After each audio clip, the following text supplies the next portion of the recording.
গাজওয়াতুল হিন্দে নামে এক যুদ্ধের কথা কোন কোন বক্তা প্রচার করে সওবান রাদিয়াল্লাহু যুদ্ধের সত্যতা ও বিবরণ সম্পর্কে দেখতে পাই যে এ সম্পর্কে সওবান রাদিয়াল্লাহু থেকে আবু রাদিয়াল্লাহু থেকে একাধিক বর্ণনা রয়েছে।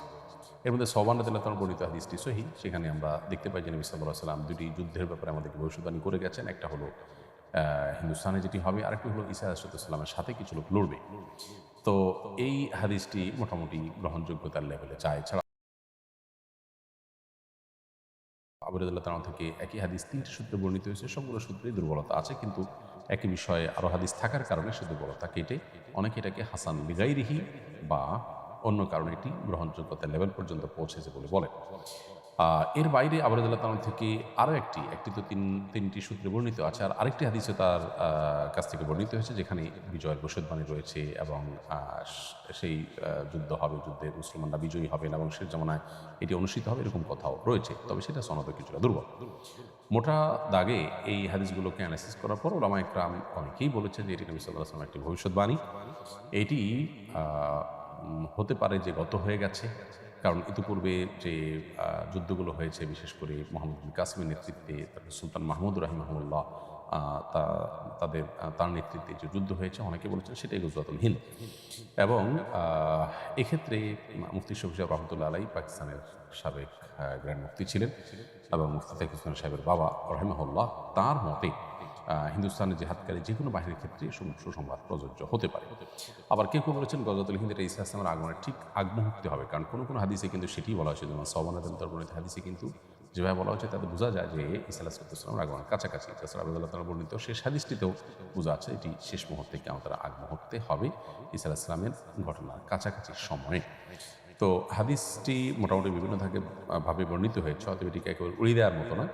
আবার স্পেসিফিক কোনো ঘটনাকেও এটাই গজওয়াতুল হিন্দ এরকম বলে নির্ধারণ করাও কঠিন। তবে কিয়ামতের আলামত সংক্রান্ত মৌলিক একটা নীতিমালা আছে। যেমন আমরা দেখি শেখ মোহাম্মদ আল আরিফি, ডক্টর মোহাম্মদ আল আরিফি সৌদি আরবের একজন প্রসিদ্ধ আলেমদ্বীন, তার একটা বই আছে আশরাতুস সাআহ, একটা আছে নেহায়াতুল আলম, কিয়ামতের আলামতসমূহ বড় বই আছে নেহায়াতুল আলম, আরেকটা বই আছে। তো তার এই আশরাতুস সাআহ বা নেহায়াতুল আলম বইয়ে তিনি লিখেছেন যে কিয়ামতের আলামতসমূহের ক্ষেত্রে মৌলিক কিছু নীতিমালা বা কিছু প্রিন্সিপাল আছে ওলামায়ে কেরাম। তোমাদের একটা হলো যে নবী সাল্লাল্লাহু আলাইহি ওয়াসাল্লাম কোনো ঘটনা ঘটবে বলেছেন, সেটার যদি স্পেসিফিক কোনো কিছু ইন্ডিকেট তিনি করে না দিয়ে থাকেন, তাহলে সেক্ষেত্রে কোনো বিশেষ ঘটনাকেই সেটা ফিট করা, এটা মানে কিয়ামতের হাদিস, কিয়ামত সংশ্লিষ্ট বা ভবিষ্যদ্বাণী সংশ্লিষ্ট হাদিসগুলোর ব্যাখ্যার যে মৌলিক নীতিমালা তার পরিপন্থী। এই জন্য সুনির্দিষ্ট ঘটনাকে এটাই গজওয়াতুল হিন্দ এরকম বলাটা আসলে কঠিন, বিশেষ করে যখন বিভিন্ন হাদিস এটাকে ঈসা আসলামের কাছাকাছি সময় বলা হয়েছে। আবার কিছু কিছু হাদিসে জেনারেলি বলা হয়েছে সে সমস্ত হাদিসের আলোকে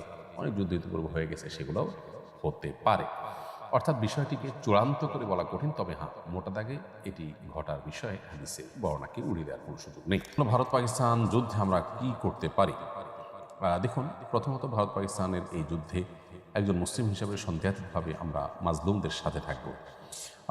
আমাদের প্রতিবেশী উভয়ে, তার মধ্যে ভারত নিকটতম প্রতিবেশী, তারপরও নিকটতম প্রতিবেশী হওয়া সত্ত্বেও ভারতের ক্ষেত্রে পাকিস্তানে যে আক্রমণ করেছে, আমরা দেখতে পেয়েছি যে ভারতে যে দুর্ঘটনা ঘটেছে, যে হামলা হয়েছে, সেখানে অনেকগুলো মানুষের প্রাণ হানি হয়েছে। এই ঘটনার দায় পাকিস্তানের উপরে চাপিয়ে যে হামলা করা হয়েছে, সেই দায়টা সাব্যস্ত হওয়ার আগেই সেখানে তারা হামলা করেছেন। আমরা যেটাকে মব জাস্টিস বলি, আমরা যেটাকে কোনো কিছু প্রমাণ হওয়া ছাড়া কারোর উপরে আইন প্রয়োগ করা অন্যায় মনে করি, ঠিক সেরকম একটি কাজই এখানে আসলে হয়েছে দুর্ভাগ্যজনকভাবে।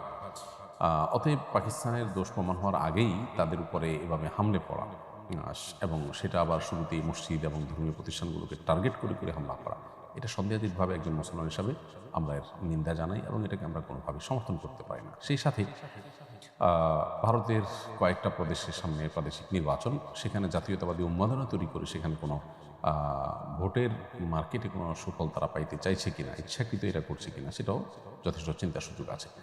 তো একজন মুসলিম হিসাবে আমরা অবশ্য শান্তি কামনা করব। আমরা চাইব যে কোনো প্রকার প্রাণহানি না ঘটে এবং বিশেষ করে মুসলিমদের কোনো প্রকার ক্ষয়ক্ষতি না হয়। মাজলুম এবং জুলুমের শিকার অন্যায়ভাবে অপবাদ দিয়ে মুসলমানদের বিরুদ্ধে যা খুশি তা করা যায়, এটা আজকে পৃথিবীতে অনেকটা স্টাবলিশড হয়ে গেছে এবং এটা যারা স্টাবলিশ করেছেন তারাই আমাদেরকে সকাল বিকাল মানবতার সবক দিয়ে থাকেন। অতএব ঘটনা থেকে আমাদের শেখারও কিন্তু অনেক কিছু আছে এবং অভিশপ্ত দেশ এবং অভিশপ্ত মানুষদের অনেকে, বিভিন্ন আপনার মাস্তান রাষ্ট্রগুলো পৃথিবীর, তারা অনেকেই কিন্তু ইতিমধ্যে এই ক্ষেত্রে আমরা দেখছি জালিমদের সহযোগী হওয়ার ঘোষণা তারা প্রকাশ্যে দিয়েছেন। এখান থেকেও সকল কুহুরি শক্তিগুলো যে দিন শেষে এক ঐক্যবদ্ধ, আমাদেরকে তারা শুধু মানবিকতার সবক দিয়ে মুসলিম ভ্রাতৃত্ববোধ থেকে বের করে তারা মূলত পরস্পরের ভ্রাতৃত্ববোধে কোনো প্রকার কমতি ঘাটতি করে না। এই ঘটনা থেকে সেটা আবারও অত্যন্ত পরিষ্কারভাবে বোঝা গেছে।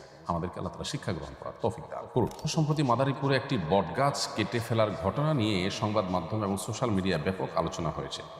শুরুতে বলা হয়েছে স্থানীয় আলেম ওলামা শিরক আখ্যা দিয়ে গাছটি কেটেছেন। পরে বন বিভাগের একজন কর্মকর্তা জানিয়েছেন গাছটি শতবর্ষী ছিল না এবং শিরক আখ্যা দিয়ে নয়, বরং মালিক ঘর কাটার জন্য গাছটি কেটেছেন। এ ধরনের ঘটনাকে কেন্দ্র করে আলেমদের বিরুদ্ধে প্রায় অপপ্রচার করা হয়। ইসলামী দৃষ্টিকোণ থেকে এই ধরনের বিষয়গুলোতে আমাদের করণীয় কী হওয়া উচিত? প্রথম কথা হলো শতবর্ষী নয় সেটাকে শতবর্ষী বানানো। দ্বিতীয়ত হলো যে এই গাছকে কেন্দ্র করে সমাজে যদি কোনো কুসংস্কার থাকে, মানুষের মধ্যে ভুল বিশ্বাস থাকে, সেটা দূর করবার জন্য গাছকে যদি কেটেই ফেলে দেওয়া হয়, তো আলেমরা দেশে উদ্যোগ নিয়েও থাকেন, কি এমন অন্যায় করেছেন?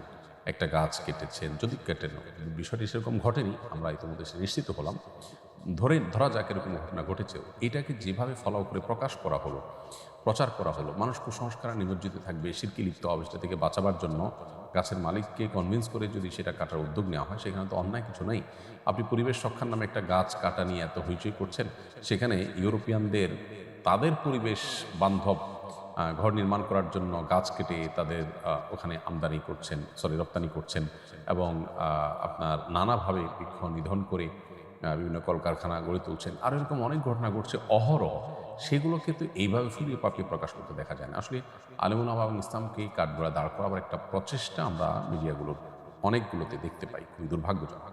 তো প্রথমত এখানে কোনো ঘটনাই ঘটেনি, যা ঘটেছে সেটা তিলদের তাল বানিয়ে আপনার প্রকাশ করা হয়েছে। এখান থেকে আবারও প্রমাণ হলো যে ওলামা ইকরাম নানা সময় মিডিয়ার স্ট্যান্ডবাজি এবং মিডিয়ার এই মিথ্যাচারের শিকার। আল্লাহ আমাদেরকে তাদের এই সমস্ত শয়তানি চক্রান্ত থেকে ইসলাম মুসলমানদেরকে হেফাজত রাখুন এবং আমাদেরও এই ধরনের কাজ করার আগে অবশ্যই স্থানীয় নেতৃবৃন্দ, সিনিয়র আমাদের সাথে পরামর্শ করে করা উচিত, যদি তারা করেন। যদি এই ঘটনায় আমাদের কোনো সম্পৃক্ততার কথা আমরা জানতে পারিনি, বন বিভাগ বলেছে যে মালিক নিজে কেটেছে, তাহলে উদুরপিণ্ডি বদুর ঘাটে চাপানোর যে চেষ্টা দীর্ঘদিন থেকে চলে আসছে, সেটা এখনও চলছে। এটাই দুর্ভাগ্যের বিষয়।